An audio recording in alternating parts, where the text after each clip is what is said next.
It's drill night for these reservists. Time to look sharp for their commanding officer. He is Harjit Singh Sajan, Lieutenant Colonel of the BC Regiment. Stand up! Easy. Stand easy. Welcome back. No different than any other officer, he likes to say. Combat breaks down barriers, we know that, because no one looks at what you look like when the bullets start flying. A troop leader can actually... But no question, the story of Canada's first Sikh commanding officer is pretty unique. 6 years old when his parents left India to start from scratch in Canada, Kundan laboring in mills, Vidya picking berries, struggling to raise good Canadian kids. I used to take them with me, she says, so they could play close while I picked berries. In my mind, I was always hoping they would go to school and become something. Their boy would grow up to become a Vancouver cop and join the Army Reserves. That made Vidya an anxious mom, but Kundan was all for it until his son's basic training, when Harjit was told he should cut his hair, a violation of his religion. Naturally, it happens, he says, when you're the only Sikh person there. He had a hard time, but I told him, you must trust your faith. Harjit persevered. He wouldn't cut his hair or trim his beard. Now, though, he refuses to dwell on the barriers or slurs he faced.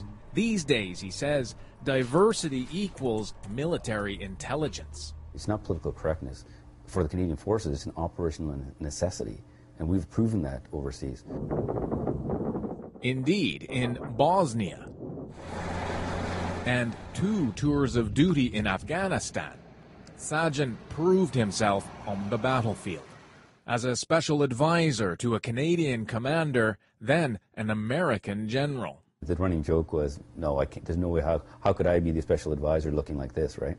His Sikh background and police training were invaluable, connecting with local Afghans, helping gain intelligence about insurgents. Immediately, because of the warrior culture, you get respect. And wearing a uniform, again, you can get greater respect. So you don't have to go through this rapport building process. Sajan's bravery saved hundreds of lives, according to a general. His hard work won him promotion, according to his dad. If you work with determination, he says, then you get recognition, and your parents and the community and the country will be happy. When the community gathered last week to remember World War I veteran Private Buckham Singh, the only Sikh Canadian with a military grave in Canada, Sajan was an honored guest. When Canada was at war, he volunteered, and it's because of him that I am a commanding officer today. Perhaps the older ones who look at the Lieutenant Colonel recognize the irony that he commands the very regiment which, notoriously, in 1914, forced the Kamagata Maru to sail back to India, barring hundreds of Sikhs from entering Canada. Sajan symbolizes a victory then, but on Remembrance Day, he thinks of losses, the soldiers who died beside him in Afghanistan. Having to carry your wounded soldiers off the battlefield, not just wounded, but the ones that have been killed, and place them on a helicopter, nothing prepares you for that. That's it. Now his only goal, to train his soldiers, one of Canada's most diverse regiments.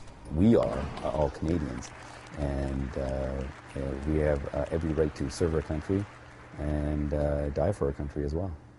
A sacrifice more willingly made for a country that recognizes cultural strengths can translate into military might.